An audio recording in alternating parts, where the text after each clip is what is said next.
you, I love that you have walked this road before. And so the way that you can speak into these moms is just so, it means so much to them because they can see that what God's done in your life and have that hope for themselves. And you see them. right. Yeah. Yeah, So, absolutely. I know you lead the Echo Tribe of the Dream Team, you lead an Embrace Grace group, and you're on staff. You're kind of all in, which I love it. So with leading Embrace Grace, like tell everyone about like the Embrace Grace program and what has been your experience in leading a group. Yeah, I would love to. So, well, I tell all of my people that I get to talk to on a daily basis that Embrace Grace does make it really easy to lead out in this ministry. There are women like yourselves that have walked before us, that have paved the way.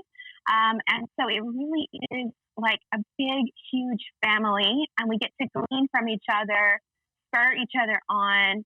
I mean, I've prayed for people that I'll never even meet and I know people that I'll never meet have prayed for me and my ladies. And so that is phenomenal. And I will say too, just because my heart right now is for leaders. That's kind of where God has put me in, is empowering leaders, because I know that we have 1,000 reasons why not to jump in and start a ministry like this, but God is able to do it without us. But what a privilege that He invites us in to get like you say, a front row seat to miracles, see babies being born, lives restored and transformed. It is quite amazing. Yeah, I agree. We have front row seats to miracles Yes. for sure. Every day. Yeah. And so tell everyone a little bit about the program of Embrace Grace. Yeah, so I'd love to. So Embrace Grace. So when you lead an Embrace Grace group, you sign up for 12 weeks of walking alongside of these mamas. Really just, I tell people don't know that you care until they know that you care. And so sometimes these women are very guarded. We get a lot of young ladies that have either never stepped foot in the doors of a church or have been wounded by the church. And then, of course, we do get some that are within the walls of the church. But I tell people at the very first moment that you get that positive pregnancy test, the enemy of our heart starts to lie to us. And so we have the privilege as leaders who have gone before them of saying, hey, I did this, and here's what God did for me, and here is what He's done. My favorite thing is to see women when I start to share my story, because y'all, it's got some stuff in it. It's got some grit in there. It's got some stuff. But they need to know that they aren't alone, that this isn't something that's going to tag them out of the game. Like, God can use every bit of our story for His good. And so my favorite night in Embrace Grace is Breaking Chains night.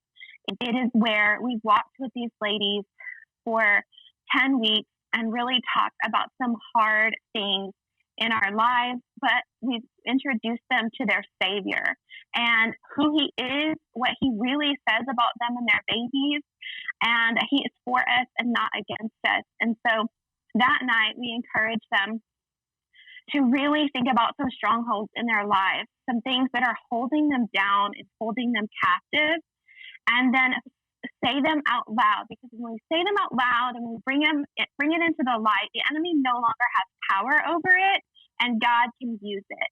And so that night we encourage them to drop those burdens at the foot of the cross and never ever shackle themselves back up to those strongholds again. And so that's kind of a snippet of Embrace Grace. I do love Embrace Life too, and I think sometimes we tend to spotlight Embrace Grace, and let's spotlight Embrace Life, because I was part of the test group when we started Embrace Life. Our girls at our church had gone through Embrace Grace. They had found a safe place, but they weren't quite ready to join a Bible study or a small group at their church. And so we were like telling you guys, give us more, give us more. And that is definitely what you guys did. And Embrace Life is amazing. I've been a young single mom. I always tell people the fun part is like leading up to, you get the baby shower and all of these wonderful, nice things. But the hard part is when baby is here, maybe baby daddy is no longer in your life anymore, and you are really just trying to wing this for as much as you can. And so I love Embrace Life because we teach, we extend the conversation about our identities and about Jesus and who he is, but we also teach like real life applications.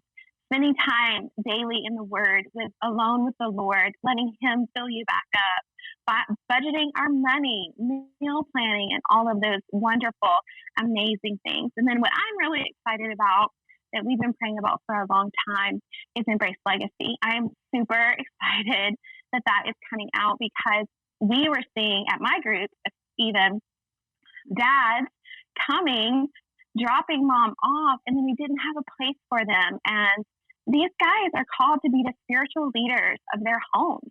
They are called to be the leaders of their families. And I am super excited that we now get to help set them up for success as a daddy. I remember one time, one mom being like so upset with with her baby daddy, and just like wanting to just count him out. And man, I do get that. I do completely understand that. But one thing that God has taught me in my relationship with Kaylee's father is that he's just like he's not finished with me. He's not finished with baby daddy either. Yes. And he is going to be working on their hearts too. Girl, preach. So true.